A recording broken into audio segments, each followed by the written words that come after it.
दारी उसकी उतनी हिस्सेदारी। हेलो दोस्तों, द ज्ञान पॉइंट यूट्यूब चैनल में आपका स्वागत है। जैसा कि आपको पता है कि जातिगत जनगणना हो चुके हैं और उनके रिपोर्ट भी आ चुके हैं। बिहार भारत का पहला राज्य है जिन्होंने जातिगत जनगणना करवाया और इस जनगणना के बहुत सारे फायदे भी हैं। और ये क्या फ़ायदे हैं चलिए जानते हैं, बिल्कुल डिटेल में जानेंगे। अगर वीडियो पे नए हैं तो वीडियो को लाइक करिए, चैनल को सब्सक्राइब करिए और इसे शेयर जरूर करिएगा, क्योंकि ये आंकड़ा बहुत ही फायदेमंद आंकड़ा है। इसका प्रभाव शिक्षक जो भर्ती है उन पर भी पड़ने वाला है। क्यों पड़ने वाला है? क्योंकि आपको पता है कि बहुत सारे कास्ट में, जाति में हेर फेर हुआ है। हेर फेर का मतलब है बदलाव हुआ है। तो चलिए उसको समझते हैं। पिछड़ों के लिए आरक्षण पर जोर हो सकता है और पूरा डिटेल आंकड़ा में जानेंगे किस जाति के कौन सी जाति का जो समुदाय बढ़ा है, किस जाति के समुदाय घटे हैं, सब चीज़ को समझेंगे। देखिए, सबसे जो चौंकाने वाला जो आंकड़ा है वो अत्यंत पिछड़ा वर्ग। बिहार की बात करेंगे तो बिहार में अत्यंत पिछड़ा वर्ग जो है, चाहे वो राजनीति हो चाहे वो हिस्सेदारी हो, अपना जो है एक वजूद रखता है। अत्यंत पिछड़ा वर्ग को हम लोग बोलते हैं ईबीसी। बिहार में ईबीसी एक कैटेगरी है जिसको बोला जाता है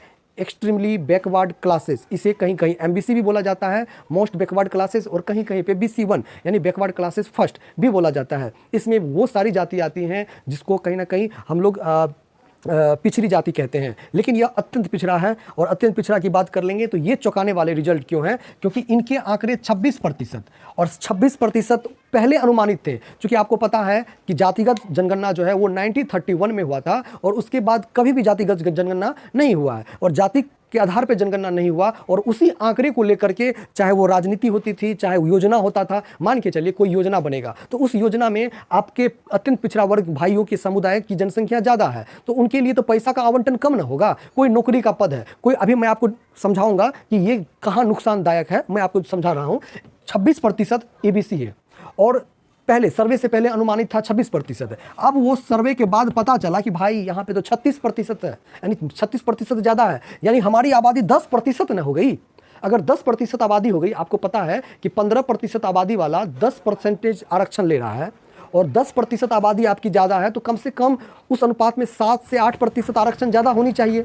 यानी अगर आरक्षण 18%, अगर 17-18% मिल रहा है तो अब उसमें कम से कम 25% आरक्षण होनी चाहिए। यानी कहने का मतलब यह है कि अगर मान के चलिए कि 80,000 सीट है, टीचर वाला ही सीट था, और 80,000 में अगर मान के चलिए कि 17-18% EBC को दिया गया, लेकिन अगर 25% देता तो ये डायरेक्ट आपका कितना हो जाता? 20,000। यानी EBC के लिए सीट कितना हो जाता? 20,000। जरा आप सोचिएगा EBC के लिए कितना हो जाता? क्योंकि जिसकी जितनी भागीदारी उसकी उतनी हिस्सेदारी। ये हिस्सेदारी जॉब में भी होगा, ये हिस्सेदारी योजना में भी होगा। क्योंकि मैं ये नहीं कह रहा हूँ कि ये मैं उसी समुदाय की, क्योंकि मैं खुद EBC समुदाय से नहीं हूँ, लेकिन मैं आपको ये बताना चाह रहा हूँ कि इसमें किन लोगों को फायदा होगा या नहीं होगा। ठीक है, आप इस चीज़ को समझिए। और सबसे बड़ी बात है कि लोगों को बुरा भी लग सकता है कि आप EBC की बात कर रहे हैं, लेकिन ये ऐसी बात नहीं है। अगर मान के चलिए कि हम किसी भी कैटेगरी के हो, चाहे हम जनरल कैटेगरी के हो, तो हम EBC की बात क्यों नहीं करेंगे? क्योंकि EBC की हिस्सेदारी है। OBC की बात नहीं करेंगे। तो आप किसी भी कैटेगरी को, चाहे वो SC हो, ST हो, किसी भी कैटेगरी को हो, तो उनकी बात करना जरूरी है। क्योंकि आप ही सोच लो कि 26% है वो और 36% है, तो आप जो है 10% क्या हो जाता? तो यानी आप समझिए, अभी आप आंकड़ा जाके देखोगे तो अभी 14,000 सीट है। कितना सीट है? 14,000 सीट है। तो कितना सीट बढ़ रहा है? 6,000। यानी आप समझ जाओ कि 14,000 सीट है और ये 6,000 सीट बढ़ जाए तो किसको फायदा होगा? जरूर है कि EBC को फायदा होगा। यानी EBC कैटेगरी को 6,000 सीट का नुकसान हुआ। इस लिहाज से, यानी अगर पहले ही अगर पता चल जाता कि अगर हम लोग का ये अगर जो कैटेगरी है, ठीक है, उसमें बदलाव हुआ है, हम लोगों का जनगणना हो चुका है, अगर पहले ही पता चल जाता तो क्या उसमें फ़ायदा होता कि नहीं होता?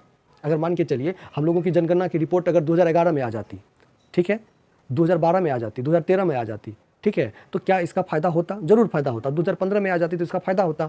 तो EBC कैटेगरी को नुकसान हो रहा है। वहीं यादव समुदाय की बात कर लें तो यादव समुदाय 10% है और वो पहले 10% अनुमानित था, अब वो जो है उसकी जो संख्या बढ़ गई है, तो उनकी भी बात करेंगे। लेकिन आपको ये समझ जाइए कि इसका जो है फ़ायदा होने वाला है आगामी योजना में। उसका जो है कहीं ना कहीं सारी प्रक्रिया स्टार्ट हो चुकी है। एक और इमेज में इसे आप समझिए। आपको देखिए, आप इस चीज़ को देखिए सबके जो क्या क्या प्रतिक्रिया हैं। चूंकि प्रतिक्रिया तो सबके होंगे ही अलग अलग, चूंकि राजनीति माहौल, चूंकि देखिए इसे राजनीति माहौल नहीं देना है, बल्कि अपने लोग को ये समझना है कि अगर मान के चलिए जो अलग अलग आरक्षण होता, ठीक है, मतलब आरक्षण ज़्यादा होता तो SSC हो, UPSC हो, इस सब में सिलेक्शन के आसार बढ़ जाते। अगर मान के चलिए आपको OBC में 27% आरक्षण मिलता है, लेकिन आपकी संख्या कितनी है? 63%। देखिए आंकड़ा, देखिए आंकड़ा आपको चौंका देगा, डरा देगा। देखिए आपको 63% आबादी OBC की है। कितनी प्रतिशत है? 63% आबादी OBC की है। और आपको आरक्षण मिलता है 27%, यानी 63% आबादी ओबीसी की, आरक्षण 27%। तो ये थोड़ा चौंकाने वाला है। 21% SC ST है, 15% समान है, सबसे ज्यादा 14% यादव है, और राजपूत ब्राह्मण की संख्या जो है 4% है, जो अनुमानित जो पहले से था उसमें थोड़ा बहुत बदलाव हुआ। 1931 की बात करें के बाद पहली बार जातीय आंकड़े जारी किए गए हैं।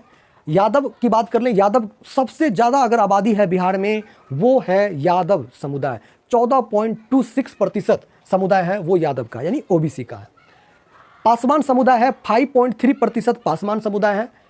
उसके बाद अगर बात कर ले, कोयरी है 4.2%, ब्राह्मण है 3.65%, राजपूत है 3.45%, मुसहर है 3.08%, भूमियार है 2.86%, कुर्मी है 2.8%, मल्लाह है 2.6%, और इसके बाद और बनिया जो क्वालिटी का है 2.31% है। देश में 2 ही पीएम अभी तक में ओबीसी के बने हैं, 71% सीएम जनरल वर्ग के हैं।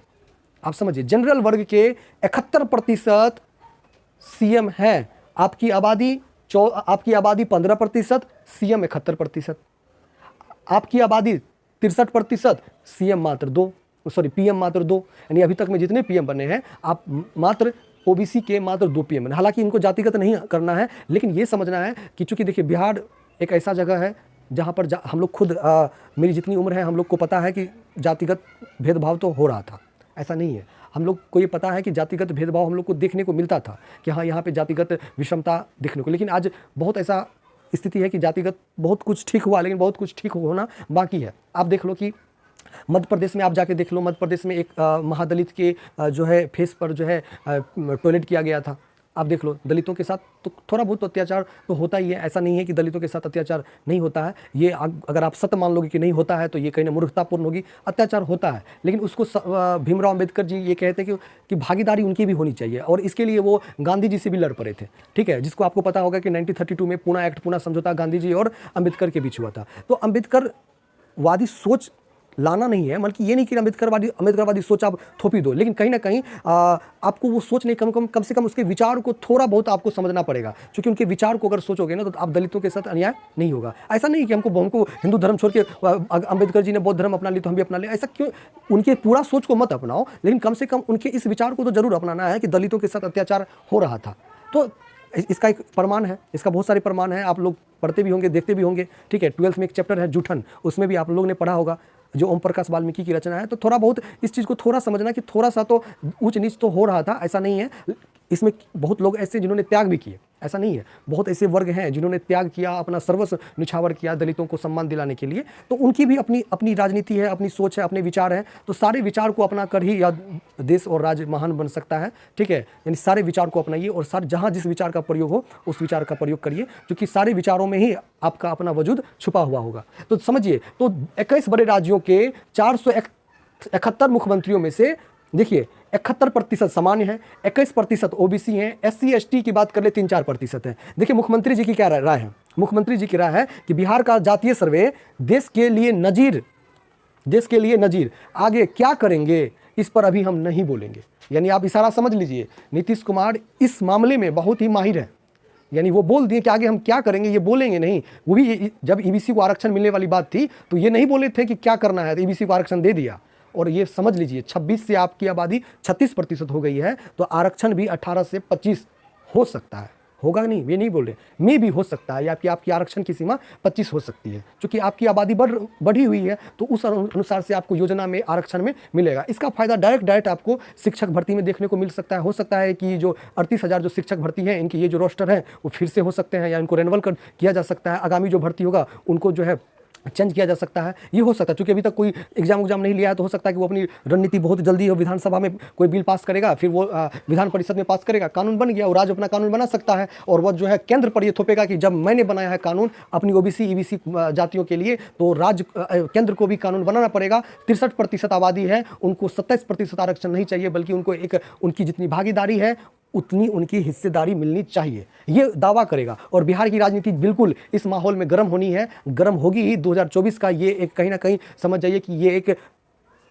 मशीन है, और जिस मशीन के तहत जो है सारी प्रक्रिया को वो एक्वायर किया जाएगा। यानी जातिगत जनगणना जो है ये कहीं ना कहीं लोगों के मन पर एक छाप छोड़ेगा कि हमारी जितनी आबादी है उस अनुसार से हमारे विधायक होनी चाहिए, हमारे सांसद होनी चाहिए, हमारी योजना होनी चाहिए, हमारे लिए नौकरी होनी चाहिए। तो उस अनुसार से लोगों की डिमांड बढ़ेगी और बढ़नी तय है। हम बोलें या ना बोलें, हम नहीं बोलेंगे, कोई दूसरा बोलेगा, कोई तीसरा बोलेगा, लेकिन ये बात तो सच है कि जिसकी जितनी भागीदारी होगी उसकी उतनी हिस्सेदारी होगी है। अगर ईबीसी की संख्या बढ़ी है तो उनको ज़्यादा आपको देना पड़ेगा, उनके लिए आरक्षण देना पड़ेगा। केंद्र में भी बात कर लें, आपको पता है एसएससी में कौन सिलेक्शन ले रहा है? बिहार से कहाँ सिलेक्शन ले रहा है एसएससी में, यूपीएससी में? क्यों? क्योंकि ओबीसी में आपको 27% आरक्षण है। ओबीसी में 27% आरक्षण, तो आपको कहाँ से मिलेगा? आपकी आबादी 63%, आरक्षण 27%, तो कंपटीशन तो टफ होगा ही। आप देख लो जनरल के बराबर कटअप हो जाता है। तो कहीं ना कहीं आप उस चीज़ को समझना पड़ेगा और सरकार समझेगी। और बिल्कुल देखिएगा, नियम बदले या ना बदले, बिहार के नियम बदलनी तय है, क्योंकि इशारा तो दे दिया। अब देखिए राहुल गांधी जी का इशारा क्या? केंद्र में अगर केंद्र में सरकार यूपीए की आई, सॉरी यूपीए अब चेंज हो गया, इंडिया की आई, तो उसमें बिहार में ओबीसी एससी एसटी कह रहा है कि ओबीसी एससी एसटी 84% है। देश भर में गणना हो, जितनी आबादी उतना हक। देखिए राहुल गांधी का, जितनी आबादी उतना हक, यानी जितनी भागीदारी उतनी हिस्सेदारी। ये राहुल गांधी जी का स्टेटमेंट है। हालांकि हमारी जो प्रधानमंत्री माननीय श्री नरेंद्र मोदी जी हैं, उनकी स्टेटमेंट को आप देखिए। उनकी स्टेटमेंट है 60 साल पहले भी वे जात पात के नाम पर देश को बांटते थे, आज भी वही कर रहे हैं, कोई बदलाव नहीं हो रहा। ये नरेंद्र मोदी जी का स्टेटमेंट है, हमारे प्रधानमंत्री हैं। तो उन्होंने ये कहा कि 60 साल पहले भी जात पात को बांटे। तो जात पात को बांटना तो ये अलग बात है, मान के चलिए अगर ऐसी स्थिति है तो 15%, 10% आपने भी ईडब्ल्यूएस में आरक्षण दिया, तो हो सकता है कि आप पर वो सवाल उठ जाए कि आप क्यों जात पात को बांट रहे हो। तो कहीं ना कहीं तोड़ मरोड़ की राजनीति है, इसमें अपने लोगों को फंसना नहीं है। बस अपने लोग को एक टारगेट है कि अपने लोग को जो भी सीख चुके हैं, मैं वही वीडियो बनाता हूं, चूँकि इसीलिए मैंने आज इस चीज़ पे फोकस किया, क्योंकि अब आपको पता है कि बिहार शिक्षक भर्ती है, और अगर जोर लगाएंगे तो 38,000 जो सीटें हैं, इस सीटें में अपनी भागीदारी यानी 6 to 8 में अपनी जो भागीदारी है, ओबीसी की भागीदारी वो बढ़ेगी, एससी एसटी की भागीदारी बढ़ेगी, ईबीसी की भागीदारी बढ़ेगी। ठीक है, और बढ़नी तय है क्योंकि उनकी संख्या 84% है। तो अगर ये वीडियो आपको अच्छा लगे तो वीडियो को लाइक करिए और वीडियो को दबा के शेयर करिए, ताकि जो मेन जानकारी है वो लोगों तक पहुंच पाए और लोग इस पे आवाज़ उठा पाए, और जो आरक्षण का जो दायरा है वो बढ़े, और ताकि आप लोग, हम लोग जो भी हैं, इस चीज़ को और अधिक जो बड़े लेवल पर सरकार को ये बताया कि नहीं, आरक्षण जो है जो ओबीसी ईबीसी कैटेगरी को थोड़ा और ज़्यादा देनी चाहिए। और इस सवाल को केंद्र सरकार से भी पूछना पड़ेगा, केंद्र सरकार से ही ये पूछना पड़ेगा 63% वाली आबादी को 27% आरक्षण क्यों? धन्यवाद। जय हिंद, जय भारत।